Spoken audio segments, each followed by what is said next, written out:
그래서 12월 달에 저희 국제표준 리더스 클럽에 가야 되거든요. 참여 원하시는 분들 갈 건데 거기 회장님이십니다. 그리고 산업표준위원회 위원이시고 IOC, KSC 등의 컨비너와 의장을 역임하고 계십니다. 박수로 맞아주시기 바랍니다.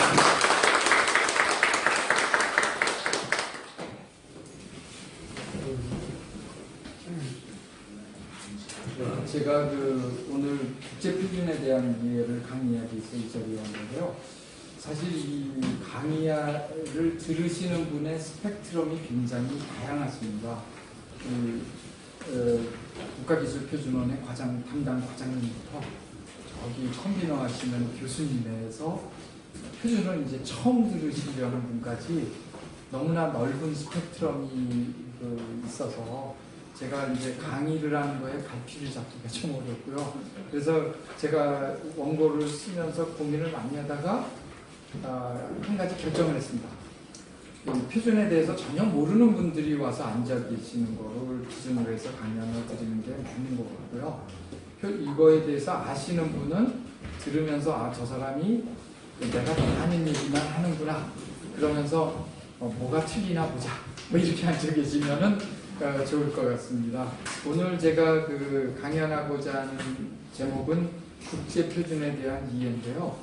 제가 하고 있는 분야는 이따가 중간에 요약인데 한 줄 정도 뭐 하고 있다고 나오는데 그 내용을 설명을 드리면 별로 재미가 없을 것 같아서 제가 이제 국제표준화 활동을 하면서 국제표준에 대해서 생각했던 내용들을 중심으로 해가지고 약 1시간 20분 정도 지금 8시 40분부터 10시까지 강연을 드리고 또 질문을 받고 이렇게 하겠습니다. 혹시 제가 진행하는 과정에서 의문 나는 사항이 있으면 중간에 손 들고 질문하셔도 좋고요.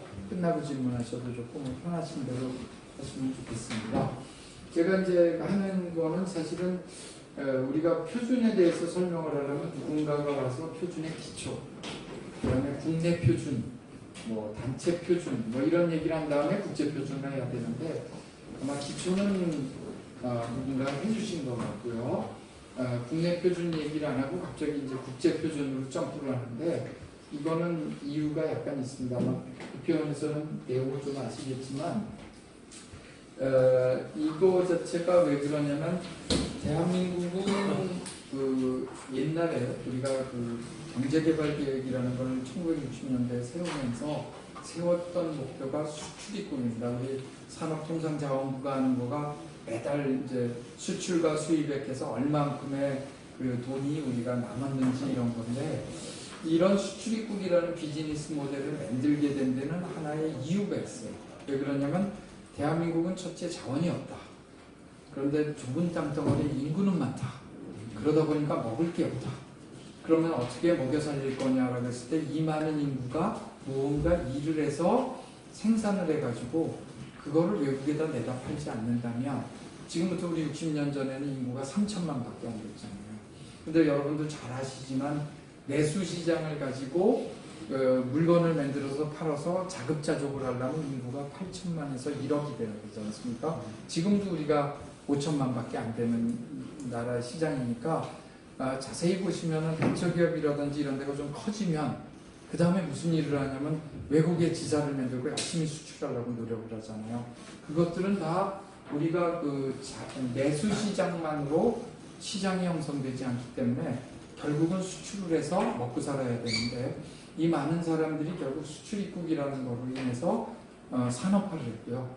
공장을 많이 지어서 많은 인구가 공장에 가서 일을 하면서 월급을 받아서 지금 우리나라의 이 모습을 이루게 된 겁니다. 그랬을 때 처음에 원천 기술도 없고 아무것도 없을 때에는 어떻게 했냐면 우리가 열심히 남의 나라 거를 사다가 또는 가서 뜯어가지고 이게 어떻게 만들어졌는지를 봐가지고 우리가 리버스 엔지니어링이라고 이야기하는 역공학으로 얘가 이렇게 만들었으니까 우리도 베껴서 이렇게 시작을 해서 왔다가 그 실력들이 원천 기술이 쌓이고 그러면서 좋아져서 오늘날에 우리가 이야기하는 삼성전자나 LG전자는 세계를 선도하는 게 됐죠.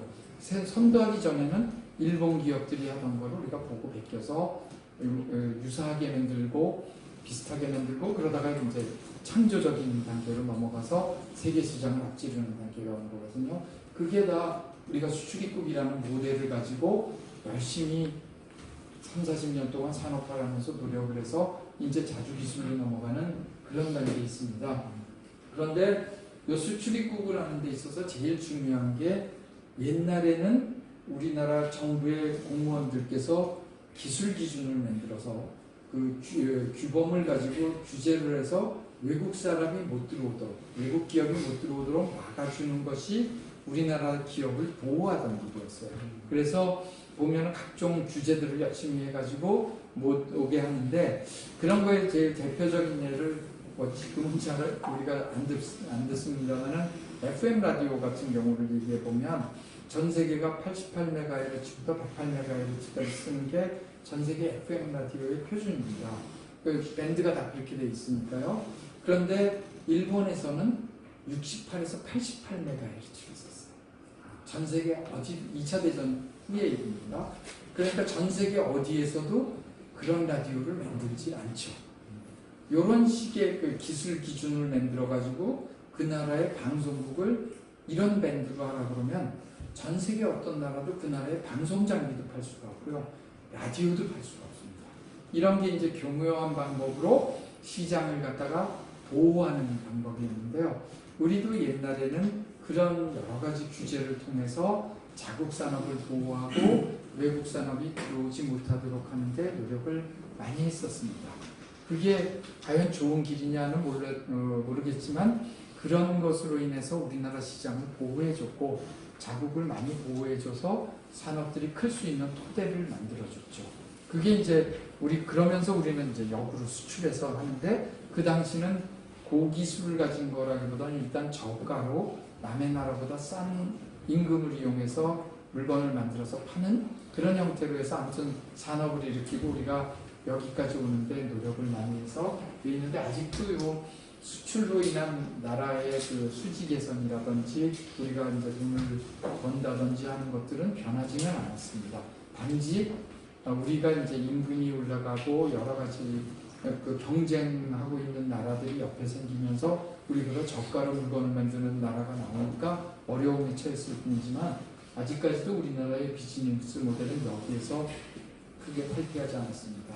그랬을 때 아까 얘기한 것처럼 국가 표준이라든지 국가 산업 보호라는 여러 가지 것들을 많이 했는데, 실제로는 그와 같은 거에 의해서 우리나라가 도움을 많이 받았지만 요즘 들어와서는 그와 같은 게 자꾸 무너지고 있습니다. 왜 그러냐면 1960년대부터 불어온 자유무역이라는 그 기운이 언제 와서 최고조에 이르냐면 1995년도에 우루과이 라운드를 이루는 WTO 체제가 발생을 하면서부터는 자유무역이라는 쪽으로 넘어가게 되고요.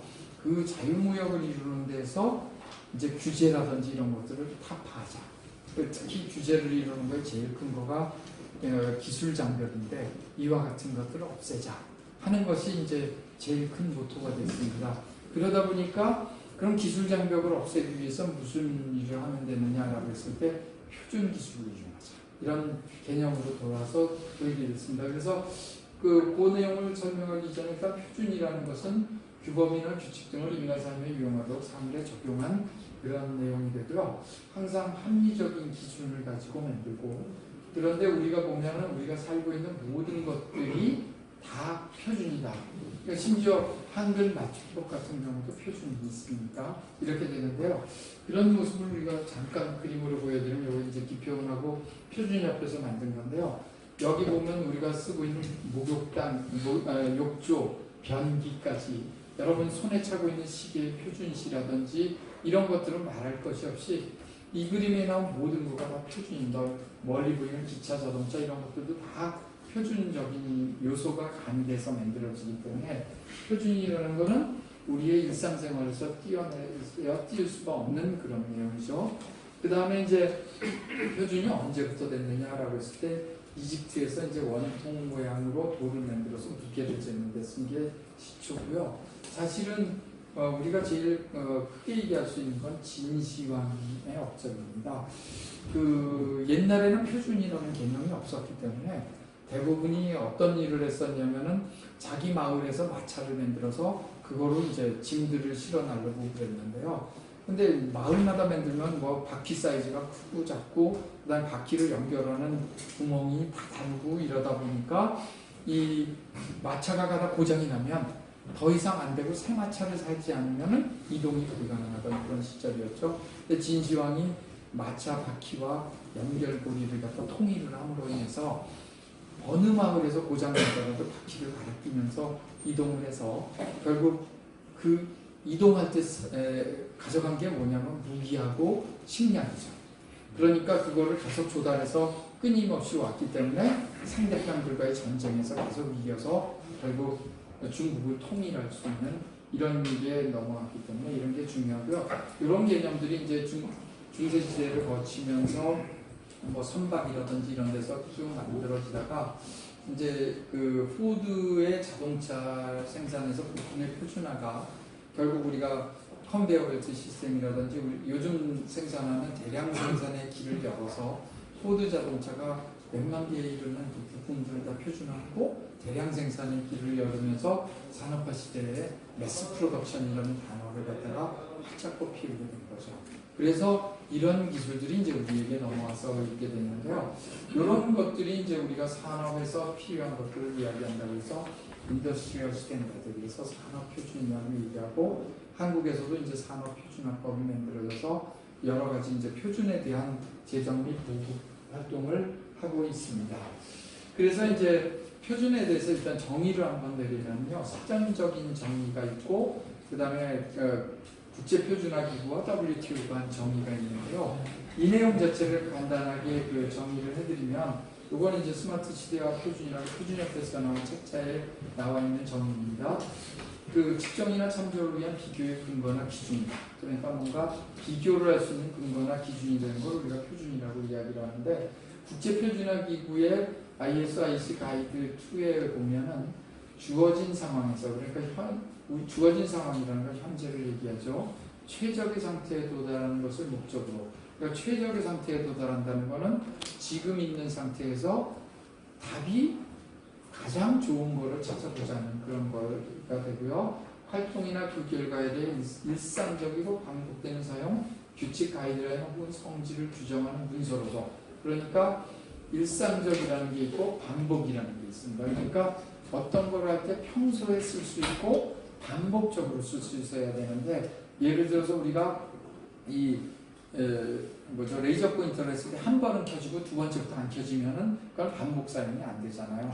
그런 물건은 우리가 사지 않기 때문에 항상 반복되는 사용이나 어떤 반복돼서 쓸 수 있는 규칙, 가이드라인 또는 어떤 성질을 갖다가 규정하는 문서로서 그러니까 결국 표준이라는 거의 골자는 뭐냐면 다큐멘트입니다. 문서라는 거죠. 표준을 하는 거의 최종 목표는 문서화해서 그 표준 문서를 만들어내는 거고요. 그거는 누구냐면 공인된 기구에 의해서 합의의 기초에서 수립된 거다. 그러니까 공인된 기구라는 것은 누구든지 여기는 표준을 만드는 곳이구나라는 것을 인정할 수 있는 곳이고 그 다음에 표준을 만드는 근거는 합의, 컨센서스에 의해서 이루어지는 거다라고 이야기가 되겠습니다. 그래서 뭐 여기 있는 거에 보면 아주 중요한 키워드들이 여러 개가 있는데요. 요것과 세계무역기구에서 WTO가 이제 TBT라고 해서 무역기술 장벽에 관한 협정을 맺었는데 거기에 있는 내용을 보면 뭐라고 되어 있냐면 규칙, 지침, 상품의 특성 또는 관련 공정 및 생산 방법을 공통적이고 반복적인 사용을 위해서 규정한 문서로서 공인된 기구에 의해서 승인된 문서. 이거 자세히 보시면 ISO가 표준을 한 거를 문맥만 약간 바꿨을 뿐이지 결국은 중요한 게 뭐냐면 기술 장벽을 허물기 위해서는 표준을 도입해야 된다는 것을 다른 말로 표현한 것이다. 이렇게 말씀드릴 수가 있겠습니다. 그래서 1995년에 이루어진 WTO TBT에서 결국 어떤 거라냐면 이주사항을 보면 회원국이 기술 규정이 필요할 때에는 관련된 국제표준이 이미 존재하거나 또는 국제표준이 곧 발효될 시점이라면 해당 국제표준 전체 또는 관련 부분을 기술 규정의 기초로서 이용해야 된다. 그러니까 결국 무슨 얘기냐면 국제표준이 있다면 너희가 별도를 만들지 말고 곧 제정된다 하더라도 그걸 받아들여서 너희 나라 표준으로 써라. 이러는 거죠. 그런데 이건 누구냐면 WTO에 가입된 기구들은 이거에 서명을 했기 때문에 무조건 이거는 받아들여야 된다. 이렇게 되는 겁니다. 그래서 결국은 국제표준이 왜 중요해지냐면 이런 조건에 사인하고 가입한 나라들은 이걸 지켜야 되니까 국제표준을 그 나라 표준으로 만드는 부합화를 할 수밖에 없고요. 그 부합화가 이루어진다는 건 그 국제표준 이꼬로 국내 표준이 되기 때문에 우리가 여기에 굉장히 중요시하는 내용이 나왔고요. 그래서 기술 규제를 풀게 되는데 더더욱 이제 WTO에 중국까지 가입을 하게 되니까 이 얘기는 무슨 얘기냐면 중국도 이 규정을 지켜야 된다는 얘기가 되잖아요. 그러니까 세계에서 제일 큰 시장인 북미 시장과 유럽 시장에 이어 중국 시장도 이걸 지키겠다고 나와서 결국은 WTO 체제가 해준 거는 뭐냐면 자유무역을 위해서는 결국 기술 장벽을 허물어야 되고 그걸 허무는 데는 국제표준을 써서 각 나라가 국제표준을 채용함으로써 WTO 가입국들은 다 이걸로 기술 장벽을 더 이상 만들지 말라 하는 결론에 도달해서 그때부터 국내 표준이 서서히 부합화에 의해서 국제표준을 받아들이는 것으로 바뀌었고요. 그렇지만 그러면 한국에서 만든 국가표준이 없어지느냐? 그렇지는 않습니다. 왜 그러냐면 국제표준이 안 만든 것들이 있잖아요. 그거는 국가표준으로서 남아있고 그런데 그거의 수명이 또 국제표준이 만들어지면 부합화하면서 교체가 될 수 있다. 이런 겁니다.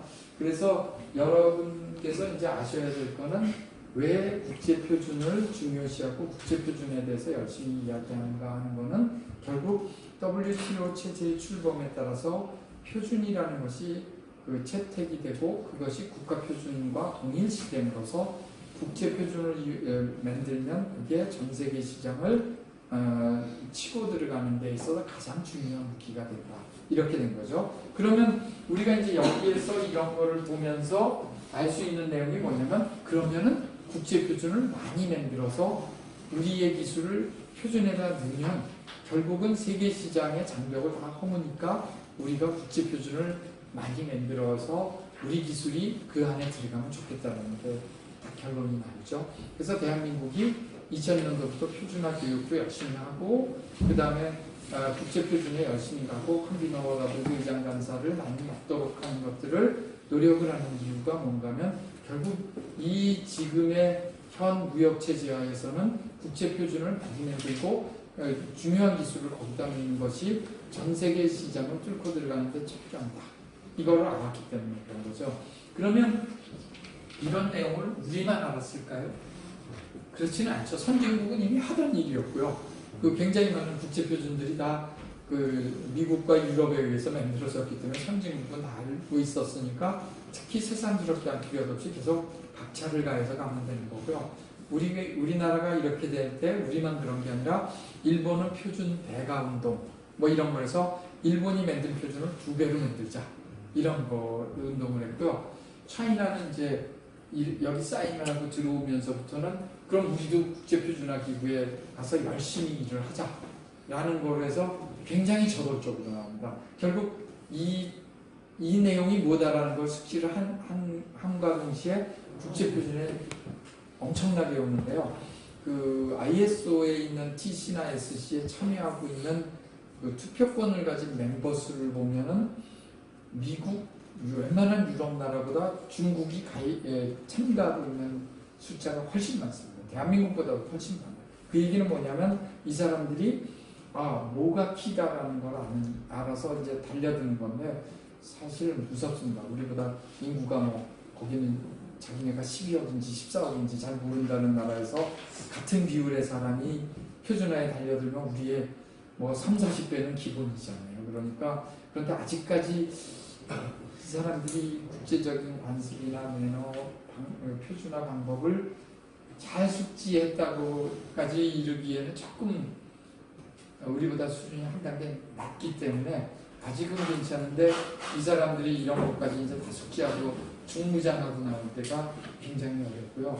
요즘 들어서 중국에서 오는 그 대표단들이 굉장히 세련된 사람들이 오기 시작한다. 미국 유학을 하고 영어를 본토에서 많이 쓰던 사람들이 와서 대표단을 와서 앉기 시작하기 때문에 사실은 우리가 긴장을 늦출 수 없는 그런 상태라서 표준화가 이렇게 중요하다는 것을 중국도 알고 되려는 거에 대해서 우리가 경각심을 가지지 않는다면 뭐 여러 가지 기술에서 지금 우리가 고민을, 특히 산자부에 계신 분들이 고민을 많이 하고 계시는데 우리도 표준 분야에서도 고민을 많이 할 수밖에 없는 그런 상황이다 이렇게 보고 있고요. 그 다음에 이런 것들이 이제 정부 간 조달 협정이라든지 이런 쪽에도 적용이 되기 때문에 결국 표준 기술에 맞춰서 개발한 것들은 외국 정부에도 조달하는 데도 도움이 될 수 있고, 결국은 이 기술은 세계 시장 선점을 위한 제일 중요한 수단이다 이런 게 되겠습니다. 그래서 이런 것들에 대해서 우리가 이제 경각심을 갖고 열심히 노력을 해야 된다는 거죠. 그래서 이제 과연 우리나라 내부에서도 그 중요한 기업들이 많지 않습니까? 그러니까 그 사람들이 개발한 기술 중에 어떤 기술이 표준이 될 것인가 이런 것도 심사숙고하고, 우리가 또 중국, 일본, 미국, 유럽과 싸우지 않고 승리하는 게 사실은 제일 좋은 거니까 그 국제표준 전쟁의 시대에 어떻게 그 틈새 시장을 잘 파고 들어가서 우리 기술을 국제표준으로 만들 것인가 하는 것이 앞으로의 우리가 해야 될 과제입니다. 그리고 표준을 하기 위해서는 여러 가지 그 기술적인 개발도 있지만 또 정치적인 역량도 많이 발휘를 해야 되는데, 그런 역량을 쌓은 인재들을 많이 길러서 처리를 해야 되고, 여기 이제 고위 과정에 오신 분들은 앞으로 이제 지금 뭐 CEO도 계시지만 고위급 간부가 되시는 분들이 많으니까 표준화를 하는 거가 이제 중요하다는 걸 잘 이해해서 표준화하는 사람들을 이렇게 격려하고 도와주는 일을 해야 된다는 그런 것들을 제가 이제 여기에서 말씀을 드리고자 합니다. 또 여기는 굉장히 제가 길게 써놨는데요. 이거는 결국 어떤 거냐면 적합성 평가라는 것을 이야기 위해서 써놨는데요. 적합성 평가라는 거는 뭐냐면 표준을 만드는 데 있어서 대부분이 이제 제정된 거를 우리가 뭐라고 부르냐면 기술 표준이라고 부릅니다. 국가기술 표준원이잖아요. 기술 표준. 그러니까 우리가 산업에서 만든 어떤 기술을 갖다가 표준으로 만드는 거기 때문에 기술 표준이라고 부르는데, 이 기술 표준이 만들어지면 그것이 이제 보급이 되겠죠. 예를 들어서 뭐 우리가 그 어떤 그 감시 카메라에 대한 표준, 감시 카메라가 해야 될 사진을 찍는 규격에 대한 표준을 만들면 이게 하나의 기준이 돼가지고 그거가 전 세계가 통용되면서 쓰겠죠.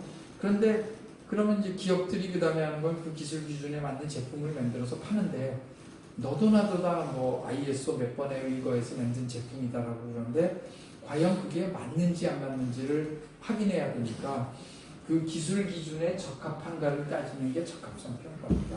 그러니까 우리가 표준을 만든다고 하면 크게 두 가지를 생각해야 되는데, 기술 기준이 되는 걸 만들면 그 기술 기준에 따라서 어떤 제품이 나왔을 때 그게 그 제품이 이 기술 기준에 맞춰서 됐는지를 테스트를 해야 되거든요. 그 테스트를 해주는 게 적합성 평가입니다. 그런데 이 적합성 평가를 이제 왜 중요하다고 그러냐면, 적합성 평가가 요 밑에 나온 것처럼 요즘에는 상호 인정 조약이라고 해서 Mutual Recognition Agreement라는 MRA를 통해서 대한민국에서 그 적합성 평가 인증을 받으면 대한민국과 협정을 맺은 우리가 130개국인가요? 이렇게 협정을 맺었는데 그 나라는 대한민국에서 그 적합성 평가받은 인증서를 인증해 주겠습니다.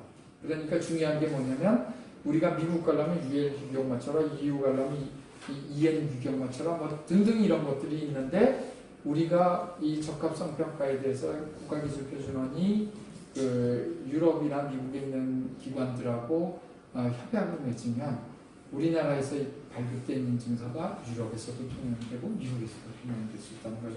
이거 굉장히 중요합니다. 왜 그러냐면, 그렇지 않았을 때는 개별 국가 하나하나에다가 가서 적합성 인증 신청을 내고 돈도 들고요. 인증받을 때 가서 평가받으려면 출장 가가지고 몇 달씩 있으면서 그쪽에서 요구하는 사항 확인하는 일을 해줘야죠. 그런데 이것을 대한민국에서 한 번 해서 인증서를 받았더니 한국 국가기술표준원이 여러 나라의 적합성 평가하는 국가기관하고 어그리를 맺으면은 어그리먼트에 의해서 여기 거가 그쪽에서도 인정을 받으면 기업 입장에서는 시간과 돈을 절약할 수가 있습니다. 그래서 굉장히 중요한 거거든요. 그래가지고 이런 일이 있는데 요 적합성 평가가 중요하죠. 그래서 죄송합니다. 제가 지금 말씀드리는 거는 표준이라고 하는 건 기술 표준이 하나 있어서 기술에 대한 규격이 나오고요. 그러면 그 규격에 맞게 제품이 만들어졌는지를 평가해주는 적합성 평가라는 이런 두 가지가 굉장히 크게 나와 있습니다. 그래서 여기 계신 분들이 표준 문서들을 쭉 보면요.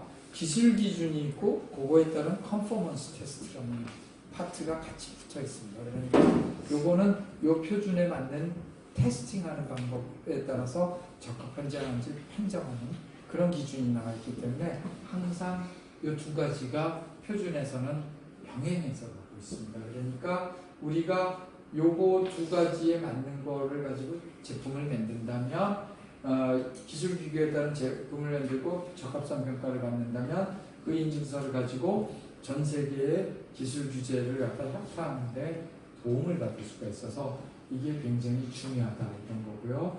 그래서 우리가 이제 우리 기술을 갖고 국제 표준을 만들고 보급하는 거는 시장 지배의 수단이 된다. 이렇게 아시고 시장을 뚫고 가는 데 있어서는 표준보다 더 중요한 건 없다. 이렇게 했고요. 국제 표준은 추구하는 바가 이제 합의, 컨센서스를 얻어가는 과정인데 요거를 제가 왜 설명을 드리냐면 뭐 이 뒤에서 특별히 설명은 안 드리겠습니다만 여기 있는 거죠.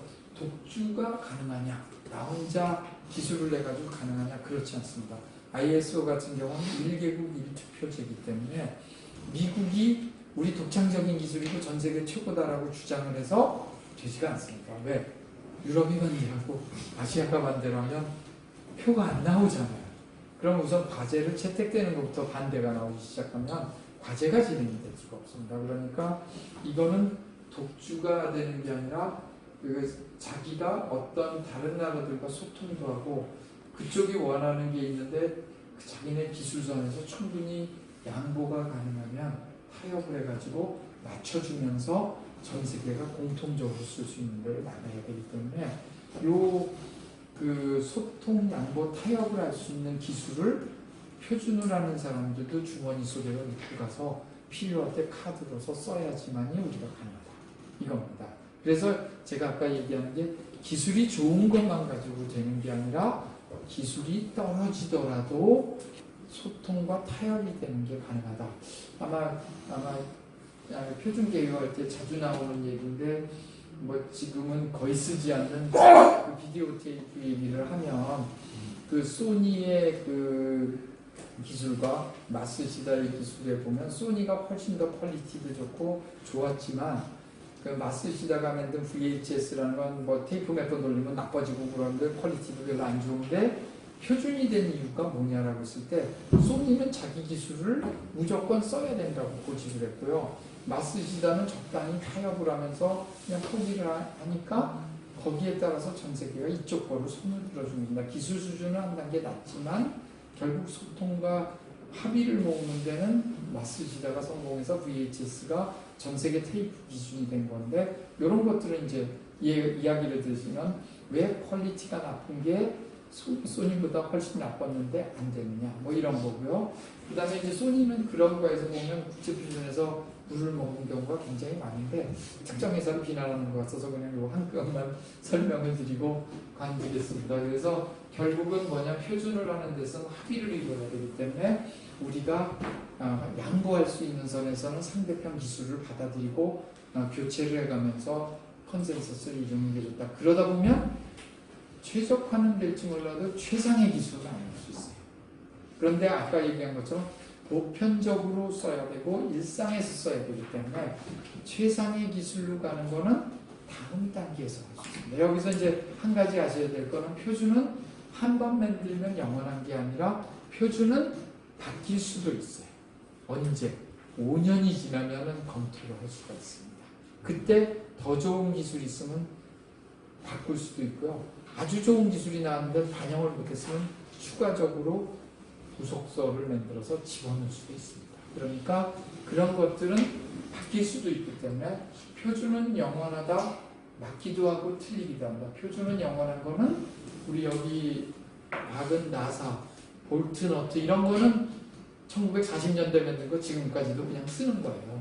그리고 바뀌지도 않아요. 그런 것들은 영원한 겁니다. 그래서 표준을 제정하고 나서 5년 뒤에 검토를 할 때 이거를 어떻게 할 건가를 검토를 하는데요. 안정화, 이것처럼 다시 변하지 않아도 이제 끝이다라고 하면 안정화라고 해서 시간 낭비하지 않고 이제 영원히 계속 쓰겠다는 게 있고요. 그 다음에 신기술이 나왔으면 개정. 그 다음에 더 이상 이게 쓸 필요가 없으면 5년 뒤에라도 폐기. 이런 세 가지 중에 한 가지를 할 수가 있습니다. 그래서 표준은 영원하다, 안정화가 되면 영원해지고요. 그렇지 않고 새 기술이 나왔으면 개정을 하는 거고요. 이제 시대의 한물 가서 더 이상 안 쓸 거면 폐기하는 겁니다.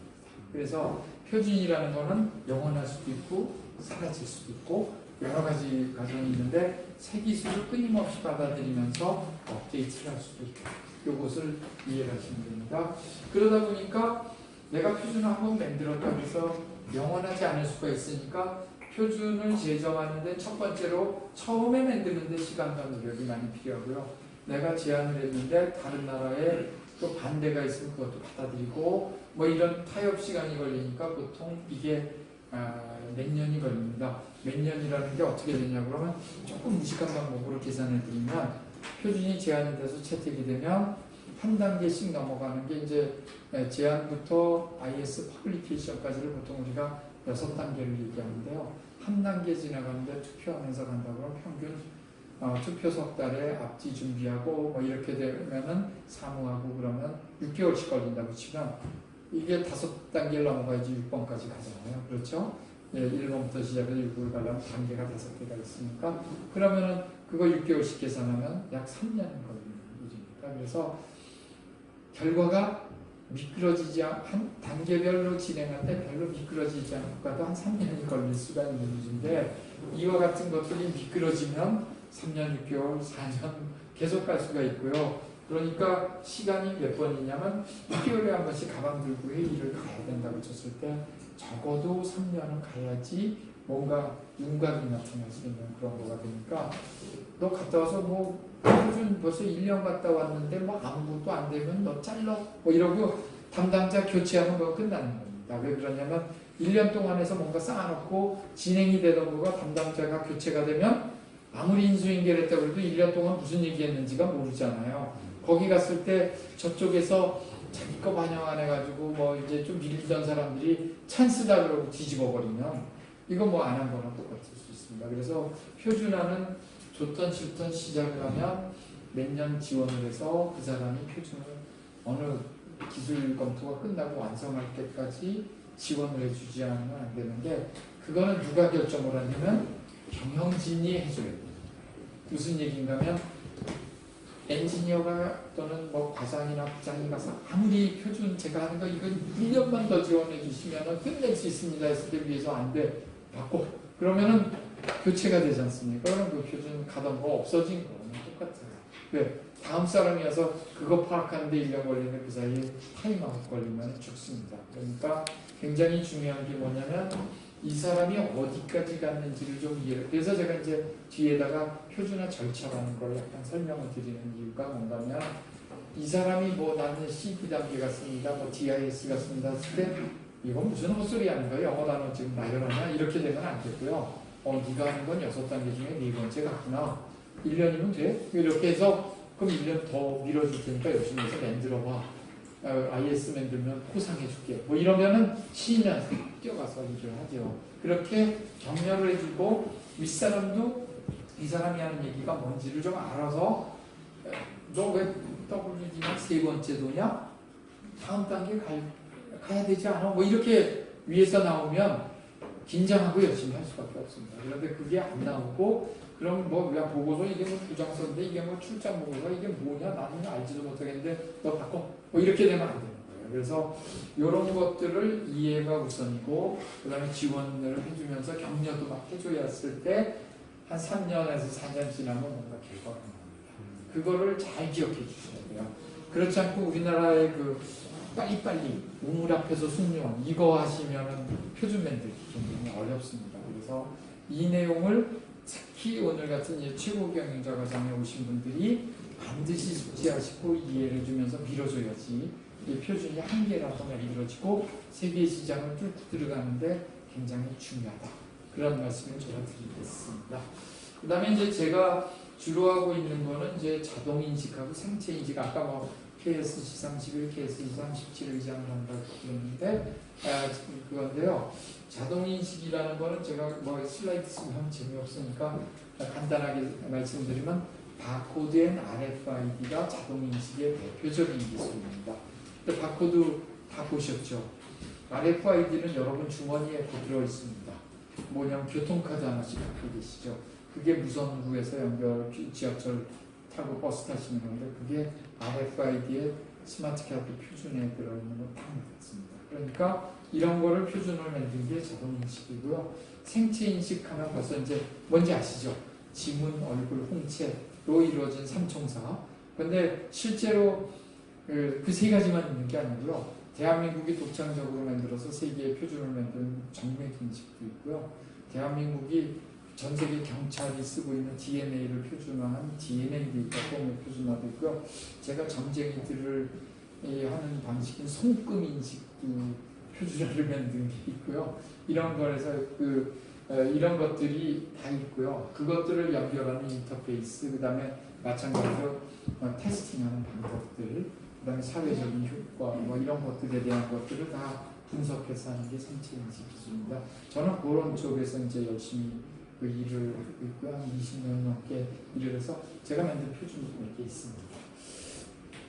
그 다음에 이제 ISO 스트럭처를 나왔는데요. 그 전에 잠깐 제가 여기 이 슬라이드로 오면 국제표준화기구는 ISO는 1947년에 만들어졌고요. ISO는 어떤 정부에 속하지 않은 Non-Government Organization입니다. 그러니까 무슨 얘기냐면 NGO죠. NGO는 시민단체도 다 NGO잖아요. 그래서 힘이 없습니다.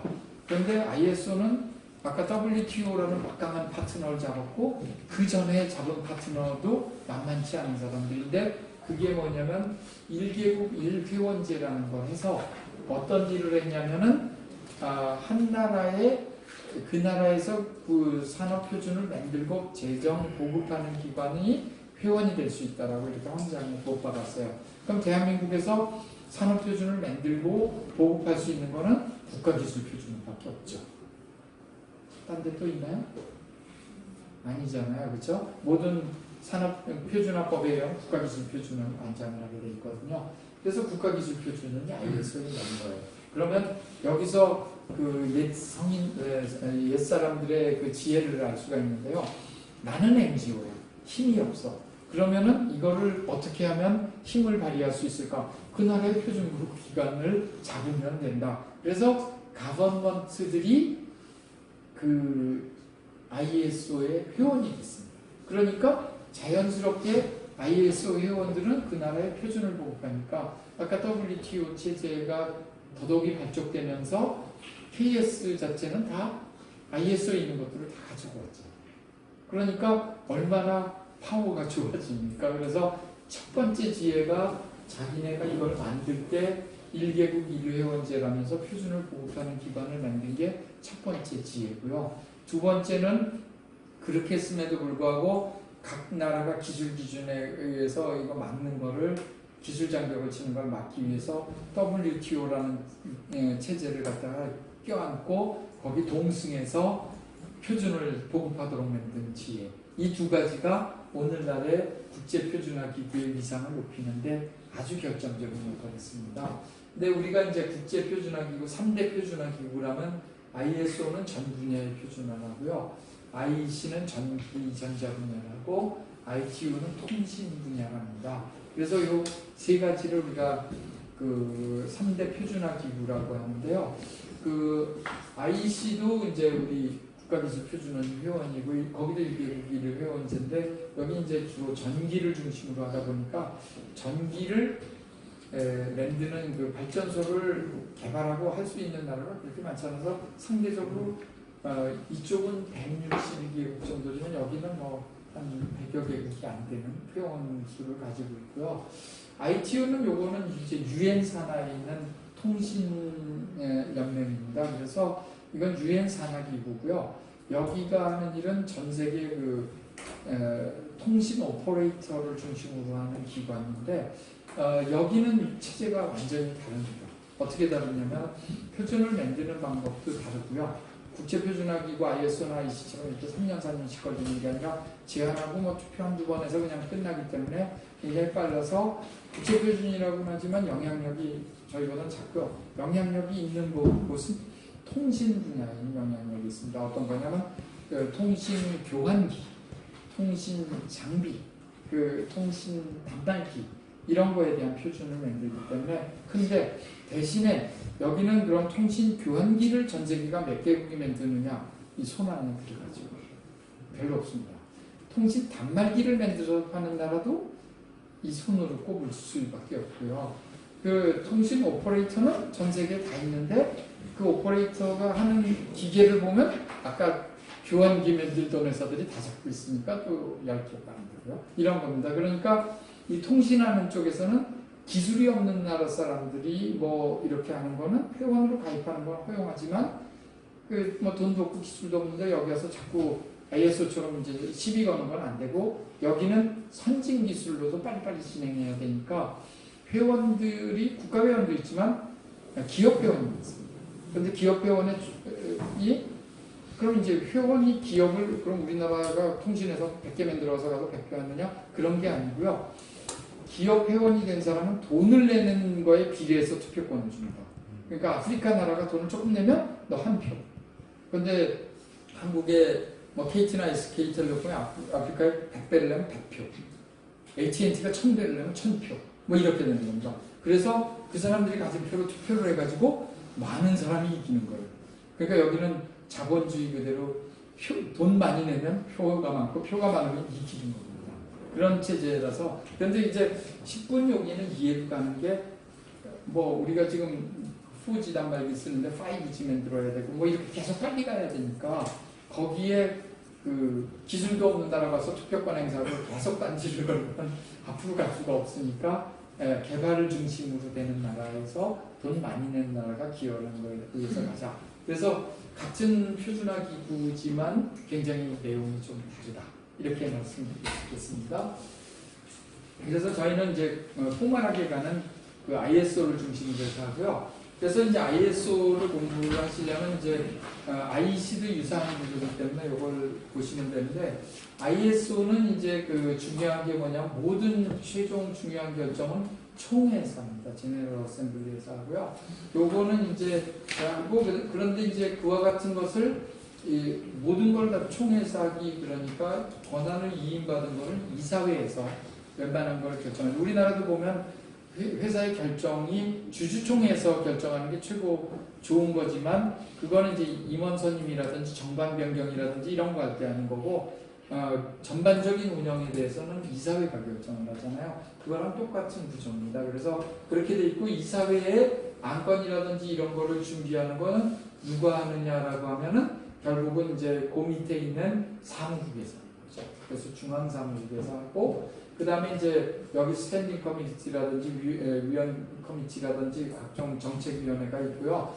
우리가 이제 아까 기술 기준이 중요하다고 했는데 기술 기준은 그 밑에 있는 것 중에 하나 TMB, 테크니컬 매니지먼트 보드라고 해서 기술 관리국이 있습니다. 기술 관리국에서 관장하고 요 밑에는 TC라고 해서 테크니컬 커미티 기술위원회들이 있어요. 그러니까 뭐 이 기술위원회는 어떻게 생각하시면 좋으냐면 기계공학, 전자공학, 화학공학 뭐 이렇게 되는 거 하나하나가 기술위원회라고 생각을 하시면 되고요. 실제는 그보다 조금 더 세분화돼 있고 뭐 약학도 있고 뭐 의학기기도 있고 뭐 이런 여러 가지가 다 있습니다. 그래서 그런 것들을 만들고 ISO는 규칙이 뭐냐면 이 기술위원회는 만드는 순서대로 1번부터 번호를 붙입니다. 지금 320대까지 갔는데요. 그럼 320개의 위원회가 있느냐? 그렇진 않고요. 실제로는 거기서 임무를 다 했다 그러면 해체 선언을 하고 그 TMB에다 보고를 하면 거기서 이제 검토를 해서 이사회에 올려서 승인을 받고 이제 총회에서 해체하는 그런 단계를 거치기 때문에 이런 형태로 해서 운영이 된다라고 했고요. 그래서 이제 이 중앙사무국 밑에 TMB가 있고 TMB 밑에는 TC들이 있는데 그게 요즘 그림이 있고요. 테크니컬 커미티는 또 여러 개의 서브 커미티, 이거는 이제 한국말로 전문위원회라고 그러는데요. 뭐 기계공학안에 연력학, 유체역학 이렇게 나눠지듯이 분야가 여러 개 있잖아요. 그것들을 하나하나씩 나누는 게 전문위원회고요. 그 전문위원회는 그 뭐 같은 유체역학이라도 그 안에서 물이냐 기름이냐 이런 걸 나눠야 되기 때문에 그것들을 실제 전공자들이 모여서 일하는 워킹그룹, 작업반이라는 걸 나눕니다. 그래서 이게 3단계 구조로 돼 있어서 실제 일은 이 작업반에서 하는데 누가 하냐면 여기 익스퍼트라고 써있는 전문가들이 와서 일을 하고요.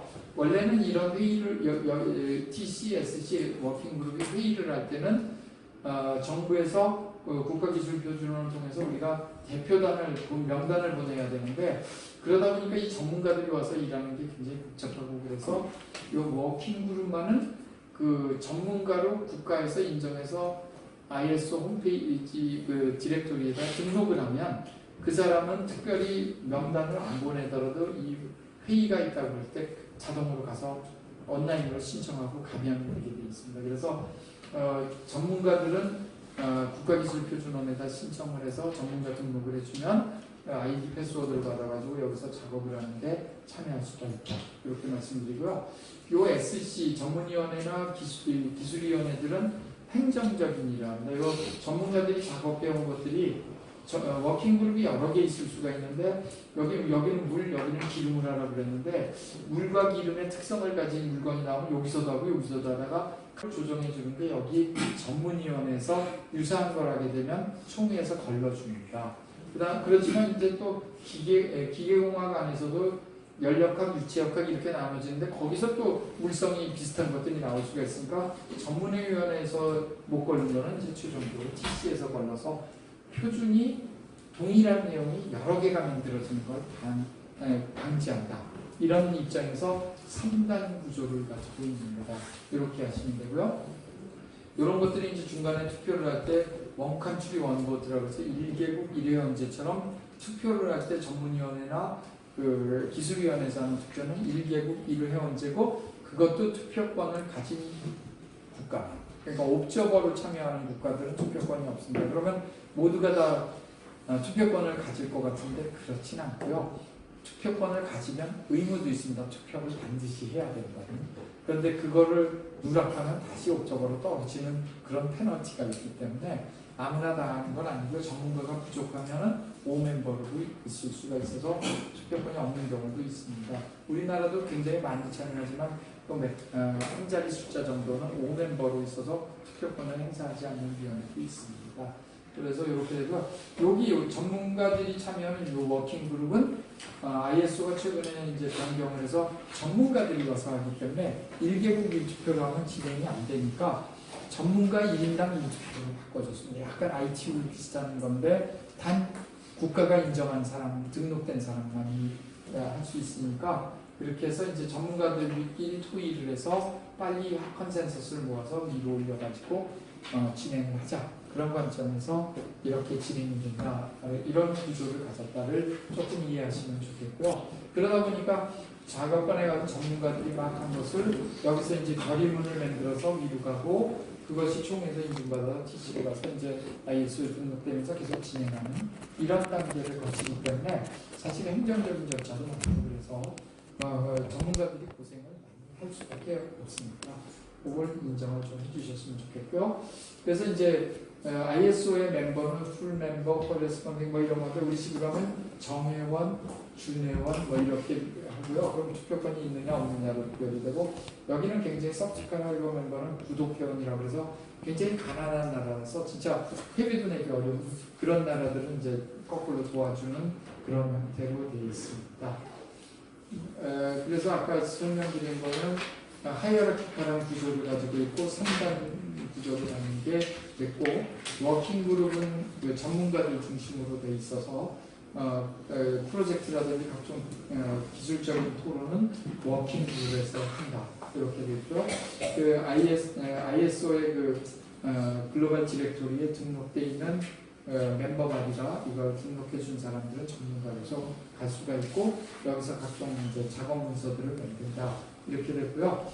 요 워킹 그룹만은 익스퍼트당 한 투표를 낼 수 있게 이렇게 돼 있고, 이 위에는 1개국 1투표고, 그 다음에 이런 것들은 합의문, 이 합의문에 의해서 진행됩니다, 이렇게 돼 있고요.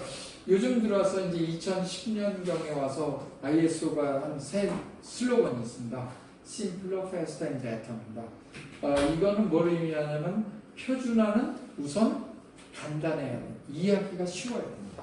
간단해서 표준은 이해하기가 쉬워야 되고, 두 번째는 표준화 절차가 늘어지면 안 되고 가능하면 빨리 하자. 그 다음 세 번째는 기존에 있는 것보다 좋게 나가야 된다. 이런 3대 기조를 갖고 왔는데요.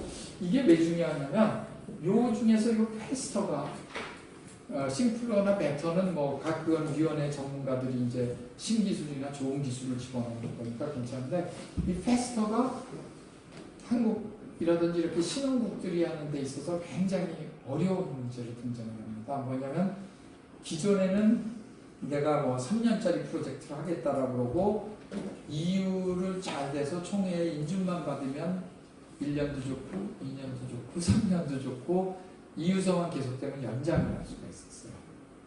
그래서 어떤 표준은 한 9년, 10년 가서 늘어진 것도 있는데, 만들고 났더니 폐기해야 된다, 뭐 이런 레벨도 가는 것도 있지만, 아무튼 이런 식으로 해서 연장이 무제한으로 있었는데, 이 패스터 룰을 적용하면서 어떻게 했냐면, 당신이 제한한 기간에 1회 9개월 이상은 안 된다. 안 되면 자동으로 캔슬하겠다. 이런 규정을 내렸습니다. 이거 굉장히 복잡한데요. 이게 왜 복잡하냐면, 내가 그럼 후자를 낼 때 제일 빠른 거는 18개월짜리도 있고요. 24, 36, 48개월을 선택할 수가 있습니다. 그러면 내가 48개월을 선택하고 한 번 연장하면 57개월이니까 이거를 하는 게, 그럼 57개월은 거의 5년 가까이 되니까 60개월이니까 이게 좋으냐라고 했을 때, 이게 오래된다 그러면 다른 나라가 투표를 할 때 준비 안 됐다 그래서 잘려있는 게 있어요. 그런데 디폴트라고 해서 우리가 보통 그냥 자동으로 하는 건 3년이거든요. 대부분이 그렇게 내는데, 그걸 했다가 한 번 미끄러지면은 6개월 지났는데 연장이 또 9개월이니까 두 번 미끄러지면 잘리는 확률이 있습니다. 이 리스크가 여러 가지가 있어요. 그래서 이 9개월이라는 숫자도 굉장히 절묘합니다. 6개월 가는 거를 체크하고, 그래서 이런 것들을 하는데, 우리가 이제 나중에 진행을 하는 데 있어서 설명을 드리겠지만, 아무튼 잘 모르고 하는 사람들이 마구잡이로 내서 하는 것을 방지하겠다는 목적으로 이런 슬로건과 함께 규칙을 강화했습니다. 이게 이제 한국이라든지 이런 시흥 국가들에게는 약간 치명타가 될 수도 있는 거라서, 과제를 제안할 때 기간을 잘 생각하고 내야 되고, 1회 연장 9개월이니까 그걸 잘 생각해야 되고, 또 연장도 총회에서 인준을 받아야 되기 때문에, 내가 늦을 것 같으면은 채팅이 될까 동시에 얼른 총회가 오기 전에 워킹그룹에서 연장 시청을 해가지고 총회에서 인준을 받아서 9개월 늘려놓는 게 좋습니다.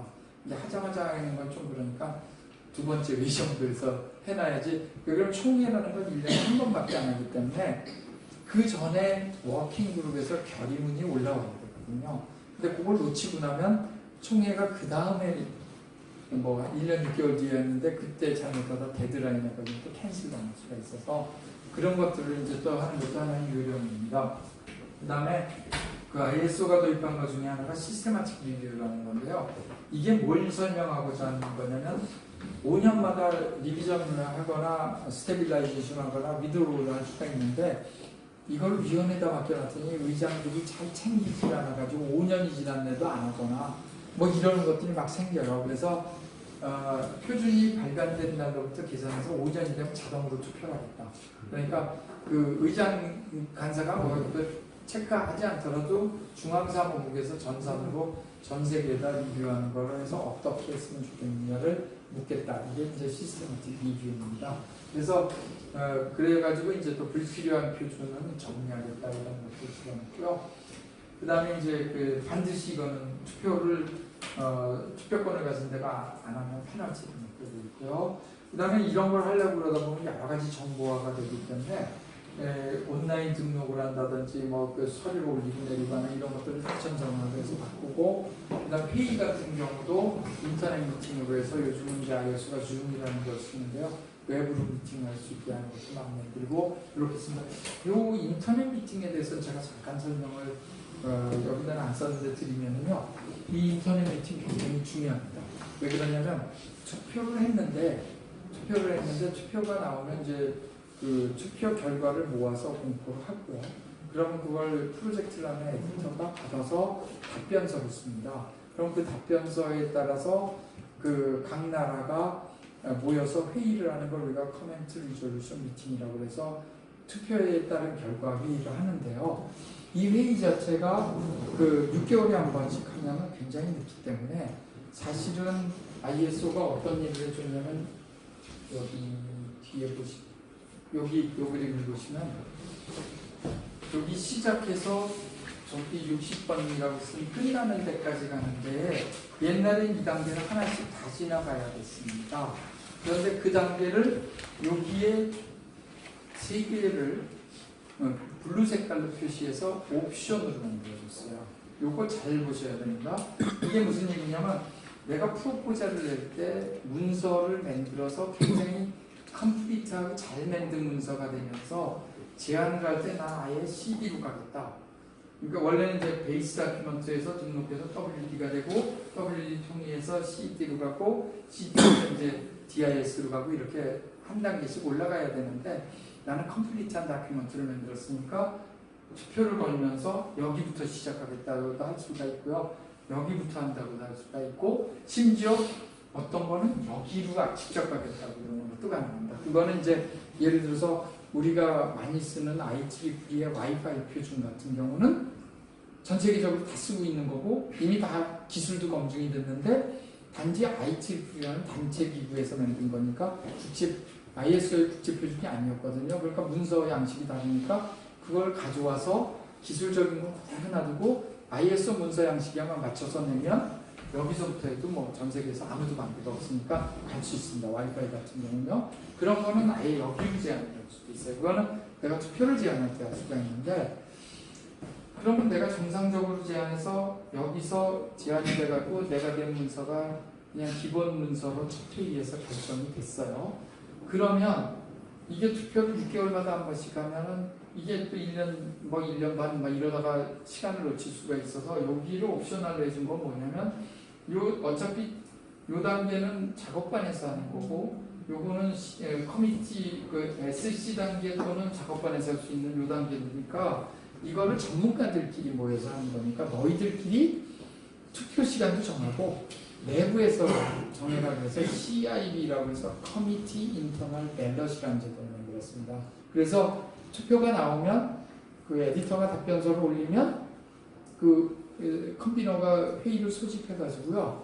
회의를 한 다음에 야 그럼 이거 2주 내 에디터가 고쳐서 올리면 우리 2주 동안에 의견을 받을게 코멘트를. 그러면 한 달 뒤에 회의하자. 이렇게 해서 시간을 포괄하지 않게 내부에서 그 위원회에 참석한 사람끼리 회의를 하면서 빨리 갈 수가 있습니다. 그러면은 아까 얘기한 것처럼 3년짜리라더라도 6개월씩 2번에서 안 떨어지고 갔을 때 1년 걸리던 거를 뭐 2달을 석 달 만에 한 번씩 전문가들끼리 회의해서 빨리 해서 여기를 지나가면 GIS 등록하는 데 시간을 단축할 수가 있죠. 그래서 여기에서 아까 제가 설명드린 이 CRM들의 인터넷 미팅을 도입한 게 굉장히 중요합니다. 그래서 이와 같은 내용들을 잘 숙지하시면 되는데 문제는 인터넷 미팅을 하면요, 뭐 얼굴을 보고 할 수도 있지만 파워포인트로 답변서 한 개, 아니 파워포인트가 아니라 MS 워드로 답변서 한 개 뜨고요. 그걸 리얼타임 디스커션을 하면서 에디터가 계속 현장에서 워드를 치면서 고쳐야 돼요. 토론 결과에 따라서.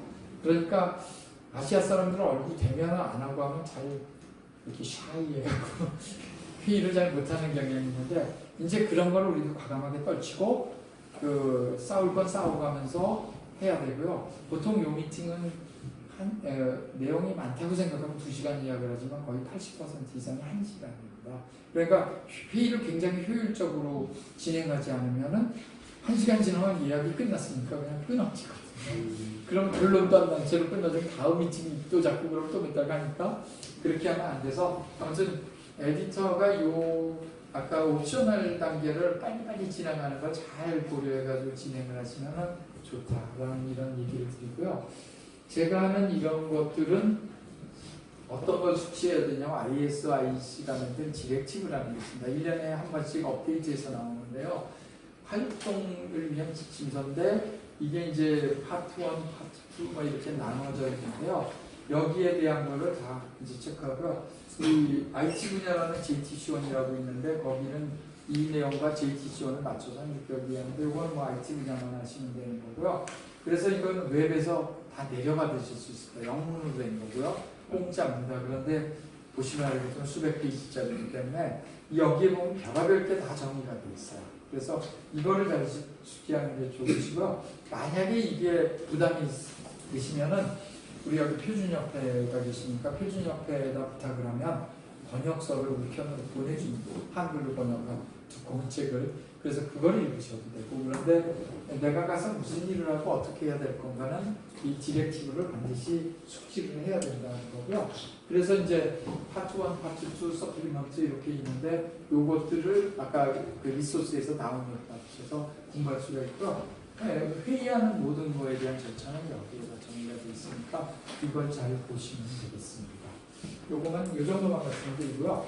아까 얘기한 것처럼 이 투표를 해서 넘어가는 단계를 6단계인데 옛날에 여기 PWI라고 제로 단계가 있습니다. 그건 요새 쓰지 않고요.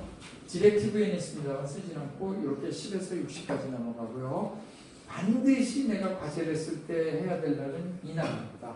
이날은 뭐냐면 내가 3년을 제안했으면 3년 빼기 1년 그럼 2년째가 되는 날이죠. 과제 채택일로부터 2년까지 여기 반드시 등록을 해야 됩니다. 4년짜리 과제를 했으면 1년을 빼면 3년이 되는 날 그러니까 채택된 날로부터 3년이 되는 날 DIS라는 걸 등록해야 됩니다. 그래서 여기 제가 쓴 거가 NPWGCD가 NPWDCD에 해당하고요. 그런데 NP나 WD 요거는 워킹그룹에서 하고 CD 단계는 SC에서 하고 뭐 이런 게 있고요. 요거는 이제 STC가 이제 CD나 이런 것까지 하고 그 다음에 GIS, FDIS, IS가 여기 GIS, FDIS, IS입니다. 그래서 제가 필수에서 그 다음 필수하는 거를 딱 둘로 나눴고요. 요렇게 넘어가는데 요거는 누가 하냐면 CS, 중앙사무국, Central Secretariat. 그러니까 몇 가지를 아까 얘기한 TC들 레벨 아래에서 하는 거고 여기부터는 중앙사무국이 관장하는데 요거는 이해를 하셔야 되는 이유가 뭐냐면 몇 가지 여기까지는 기술적인 문제에 대해서 토론을 막 하고요. 기술적인 문제가 끝났다 그러면 GIS를 등록하는 거거든요. 이 GIS를 등록하는 거는 ISO 전 멤버에게 처음 공개를 합니다. 그러니까 이 날짜는 중요하고 중앙사무국이 관장을 할 수밖에 없죠. 그래서 그 기술적인 문제나 뭐 여러 가지 그 문서 작성에서의 토론 사항이 많은 건 여기서 하고 이쪽에 넘어와서부터는 중앙사무국이 관장하면서 메이저 기술적인 문제는 끝났으니까 마이너한 게 있으면은 그 기술적인 문제를 체크해서 여기에서 전 세계 투표를 했는데 통과 기준을 만족하고요.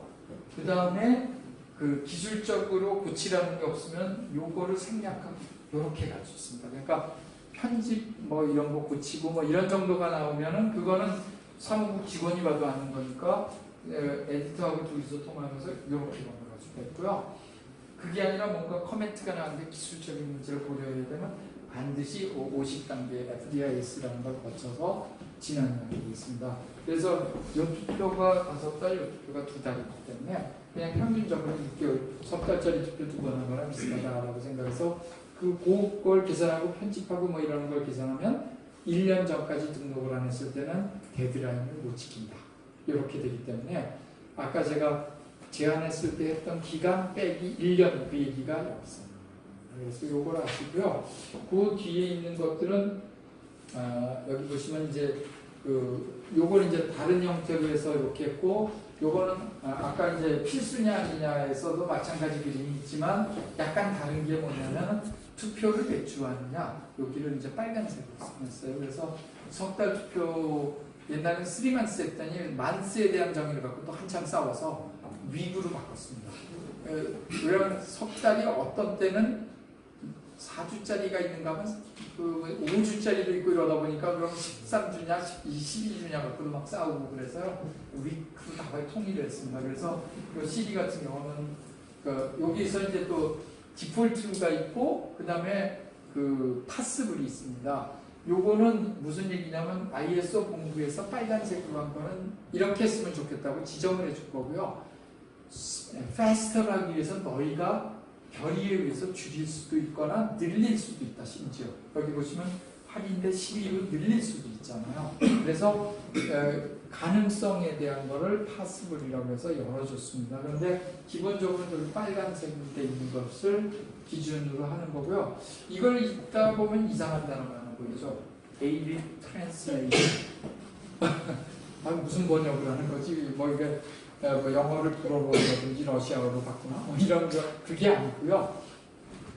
커뮤니티에서 이제 GIS 등록을 하면 문서가 가는데 워드 템플레이트가 가고요. 그 다음에 반드시 사무국을 통해서 요구하는 게 뭐냐면 표, 사진, 그림의 원도를 별도로 달라고 해요. 그러니까 워드 안에 있는 것은 자기네가 꺼내서 할 수가 없기 때문에 원도를 달라고 해서 그거를 받아가지고 자기네가 XML이라든지 PDF라든지 이런 거 6가지 포맷인가를 바꿉니다.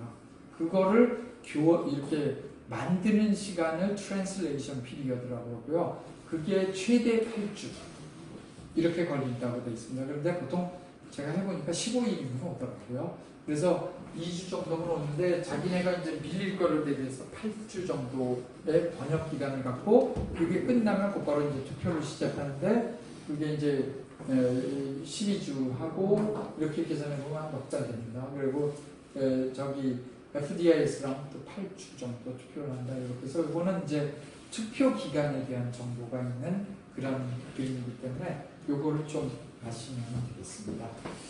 그 뒤에 있는 것들은 이제 제가 절차에서 아까 얘기한 게 설명을 드렸죠. 내가 24개월짜리로 제한을 했으면 GIS 아까 40이라고 한 그 단계까지를 1 빼기 1년에서 12회 해야 되고요. 36이라고 하면 24, 48은 36 이런 식으로 해서 반드시 지켜야 한다 이런 것들이 중요하고요. 그 다음에 요 각 단계에 있는 것들은 참고해서 보시라고 해서 제가 쭉 넣어드렸으니까 그냥 보시면 되고요. 그래서 구체적인 내용이 여기 쭉 있습니다. 출판까지 있고요. 그 다음에 이제 아까 설명드린 것처럼 2014년부터 그 패스터 규정에 의해서 여기 있는 것처럼 1회 9개월만 연장이 가능하다고 하는 그런 형태가 됐습니다. 그래서 요거가 이제 정해져 있는 그런 형태가 됐고요. 그래서 제가 이 밑에 한글로 써드린 이유는 뭐냐면 총회와 연계가 되어 있기 때문에 왜 그럼 연장을 하는 건 총회에서 승인을 받아야 되니까 반드시 과제가 채택이 되면 DIS가 언제 등록되는지 확인하시고 거기에 따라서 그거 데드라인이 오기 적어도 1년 전에 총회에서 연장을 해놔야 된다. 그러면 그거마저도 놓치면 캔슬이다 이런 거고요. 표준화 회의를 갈 때는 그냥 가는 게 아니라 표준화 회의 하기 전에 해야 될 일이 있습니다. 이게 보면 여기 있는 것처럼 미팅이 끝나면 그 다음 미팅이 이제 여기 빨간색으로 여기 회색 부분이 빨간색으로 표시된 데가 있는데 그 사이에 여기 있는 것은 넉 달 전에 의장간사 컨피너는 회의 어젠다를 이게 퍼스트 드래프트 어젠다입니다. 해서 이런 거를 논의하겠다는 어젠다를 올려야 되고요. 그럼 그 사이에 이제 여러 가지 문서들이 거기에 맞는 걸 갖다 붙이고 회의하기 한 달 전에 파이널 어젠다가 올라가서 이 문서와 다 합해진 그런 게 올라가고요. 그러고 나면 이제 미팅을 하고 미팅이 끝나면은 이제 곧바로 그 레졸루션을 만들어서 그걸 48시간에 올리고요. 그 다음에 이제 12일인데 보통 한 달 정도 내에 회의로 우리나라식으로 미팅 마이너스라고 해서 회의록을 올려서 회의에서 무슨 소리가 있었다라는 걸 기록한 걸 또 올리게 됐습니다. 그러고 나면 그 다음 일하고는 또 어젠다 올리고 이렇게 해서 계속 돌아가기 때문에 그 의장 간사 컨비너 맡으신 분들은 이 시간 축이 굉장히 바쁩니다. 그리고 에디터는 자기 과제만 하면 되지만 그 사람들도 투표 결과가 나오면 2주 내에 답변서 써놓고요. 그 다음에 회의에 가서 이제 열심히 싸우고 그래서 결과를 얻으면 그 결과에 의해서 문서 고쳐서 다시 투표 걸고 뭐 이런 식으로 해야 되기 때문에 끊임없이 일이 반복이 돼서 마지막 단계까지 간다. 이렇게 하시면 되겠습니다. 그 다음에 뭐 투표 의무는 아까 많이 설명드렸으니까 그렇고요. 뭐 이거 바꾸는 거 정도는 이렇게 하겠습니다. 그리고 이제 제가 마지막으로 이제 한 가지 이슈를 설명을 드리면은 특허청이나 이런 데는 특허가 중요하더라고요. 국가기술표준은 표준이 중요하다 그러고 뭐 이런 이제 이런 건데 특허청에 관련되는 게 국제기구는 와이포라고 있습니다. 여기는 이제 남보다 먼저 아이디어를 찾아내서 등록하면 특허를 주기 때문에 이거는 이제 지혜로운 자의 논리가 있어서 남보다 먼저 받고 로얄티를 받자 뭐 이런 거고요. ISO나 IC는 전 세계 누구나 널리 쓰이는 거라니까 평범한 일반인들이 다 쓸 수 있는 거에서 범죄인 일이고요. WTO는 무역에서 장벽이 있는 거 다 부시고 처벌하겠다는 거니까 강자인 일입니다. 그런데 이거 중에서 WTO는 ISO에 아주 굉장히 좋은 협력 파트너인데 와이포에서 나오는 특허가 표준으로 넘어오려는 게 굉장히 많아요. 왜? 꼭 먹고 알 먹기 하면 좋잖아요. 내가 가지고 있는 기술이 특허료도 받으면서 국제표준이 돼서 전 세계 시장을 싹쓸이하면 이건 제일 와닿잖아요. 그래서 이게 이제 시비가 많이 걸려서 우리가 이제 표준과 지재권의 이 양면 사이에서 어떻게 할 거냐 해서 그 지적재산권 처리를 위한 디클레레이션도 하고요. 보통 이제 과제를 내고 됐을 때 이제 선언을 하도록 돼 있고 그런데도 안 하고 나중에 문제가 되면 어떻게 할 거냐 뭐 취소하고 뭐 이런 등등에 있고 그다음에 표준에 그 특허를 넣었을 경우에 인정을 하면 굉장히 랜드 조건이라고 해서 공평하게 싼 가격에 쓸 수 있도록 하겠다는 것도 서약을 해야 되고 이런 것들이 있어서 우리가 잘 알아야 될 거는 표준 속에도 이제 특허에 관련되는 문제가 시비가 걸릴 수 있다. 이런 것들을 조금 이해해 주시면 좋겠고요. 그 다음에 이제 중요한 거는 국내 대표단이 이렇게 갈 때 뭐 우리 지난번 아시안 게임도 그렇고 막 난리잖아요. 월드컵 이런 때 보면은. 그런데 이제 이거 우리가 열심히 해서 구성해서 가고 통보하고 뭐 똑같은 일을 올림픽이나 아시안 게임이나 똑같이 표준회의로 가는데 아무도 안 알아주잖아요. 기술 올림픽인데.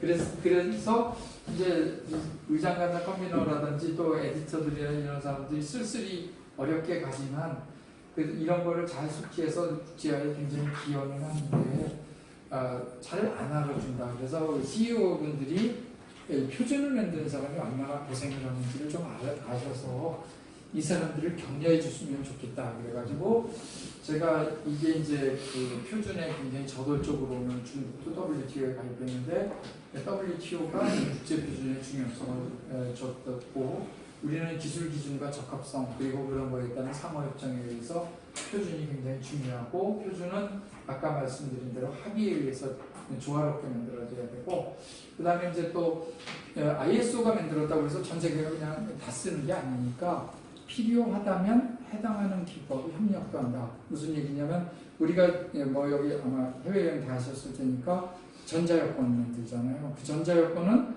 관장하는 기구가 ICAO라고 국제민간항공기구입니다. 근데 국제민간항공기구 ICAO 다큐먼트 구상공산에 거기에 기술 기준이 들어가는데 뭐냐면 ISO SC 17과 37에서 정한 표준을 따른다고 넣어줬어요. 그게 뭐냐면 ICAO가 ISO 규격을 따라서 해서 전자여권에 들어간 얼굴, 지문, 홍채 데이터 포맷은 37에서 그 칩에 대한 구성 및 관련되는 거는 스마트 카드라는 17에서 이거 한 거를 그대로 받아들이겠다. 이렇게 돼서 ISO와 또 ICAO는 굉장히 협력 관계를 맺는 이런 겁니다. 그래서 관련 표준 보급 기구들도 있는데 그런 데들과도 협력을 한다 이런 거고요. 시장 선정을 하고 제일 리마인드 해 주실 거는 표준은 대학 교수나 연구소에 있는 사람을 위해서 하는 게 아니라 기업을 위해서 하는 겁니다.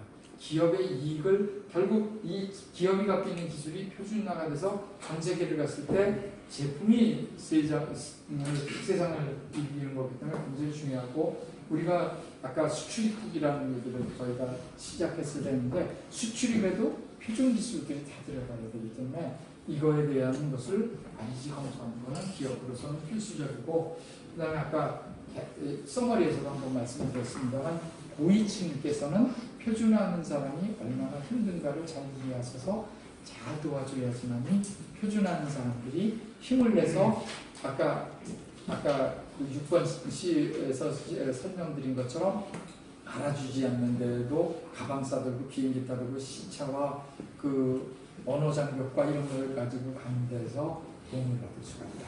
그래서 그 사람들이 결과가 좀 나오면 잘 도와줘야 됩니다. 요거를 제가 오늘 마지막으로 강조드리면서 강의를 마치고자 합니다. 감사합니다.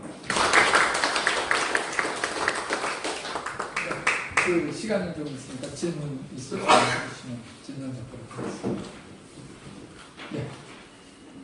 방위사업청에 나오는데요. 네. 방위사업청. 예. 지금 국제 표준 절차가 아까 말씀하신 경제별로 이렇게 정의를 좀 할 것 같은데요. 네. 그 정의가 공개가 됨으로 해서 그 나라에서 보호하려고 하는 기술 그게 이제 적국의 다른 나라에 공개가 될 수도 있을 것 같은데요.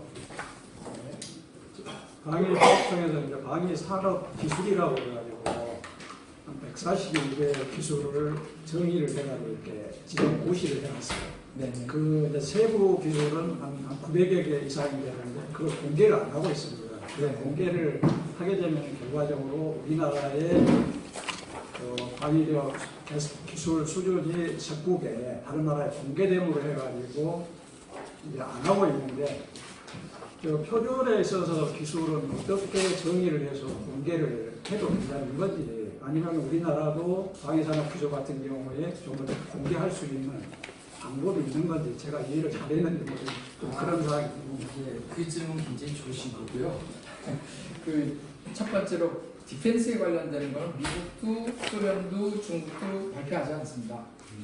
왜 그러냐면 그거를 난탄치 가리키는 거는 상대편에게 자기네라고 어떤 수준이라는 걸 가리키는 아까 말씀하신 거랑 똑같기 때문에 디펜스 기술은 표준에서 얘기하지 않습니다.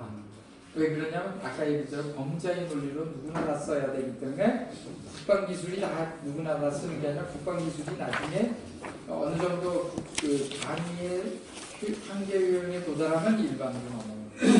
그러니까 그때까지는 당연히 아무도 안 가르쳐주는 게 미국 국방기술 막 어디 뭐 책자에 나오거나 그렇지 않습니까? 그러니까 그거는 당연히 안 해야 되는 거고요. 두 번째로는 이제 이런 기술 자체가 문서를 읽으면 다 알 수 있는 것 같지만 빠진 것들이 있습니다. 이게 어떻게 되는 거냐면 이런 거죠. 우리가 동영상 압축 기술을 내는데 동영상 압축 기술에 있는 세세한 내용까지 다 문서에 쓰느냐? 원칙만 씁니다. 그러면 그 다음에 그 문서를 읽은 사람이 뭐냐면 빠르게 돌아가는 알고리즘은 자기 머리로 그 원칙에 맞춰서 만들면은 세계에서 나오는 여러 개 알고리즘 중에서 승부가 갈리겠죠. 그러니까 그 표준 문서에서 정리한 내용 자체는 어떤 디테일한 알고리즘 하나를 놓고 이거를 써라가 아니라 이런 원칙을 가진 문서 알고리즘을 개발하라 그러면 굉장히 많은 기업들이 자기 머리로 창의적으로 만들어서 시장 경쟁에서 이길 수 있습니다. 그런데 표준이 아까 시장 선점을 한다고 하는 거의 골자는 뭐냐면 내가 지금 개발하고 있을 때 어떤 원칙을 넣지 않습니까? 그럼 그 원칙에 맞는 걸 나는 먼저 만들 수가 있어요. 그래서 표준이 되는 날 나는 공개를 할 수가 있는데 참여를 안 했던 기업은 그때 그 문서를 읽고 그날부터 만들어야 됩니다. 그러면 이게 시간차가 적어도 6개월 이상 벌어지고 그 사이에 버그 있는 거 다 고쳐서 더 좋은 거 만들고 여기는 첫 제품 나오고 그럼 이게 시장에서 기술 격차가 나타나겠죠. 그런 차이가 있습니다. 그래서 우리가 특허도 보면 특허 문서에 뭐 특허 권리를 이렇게 요청은 하지만 안에 있는 모든 기술을 오픈한 게 아니라 그 중에 표준을 감춰놓잖아요.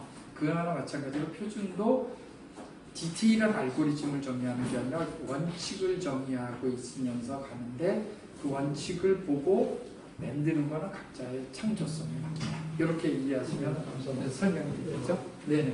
굉장히 날카로우신 질문입니다. 네. 또 다른 질문 있으시면 해주시죠. 아, 시간이 지나고 10시 딱 되겠네요.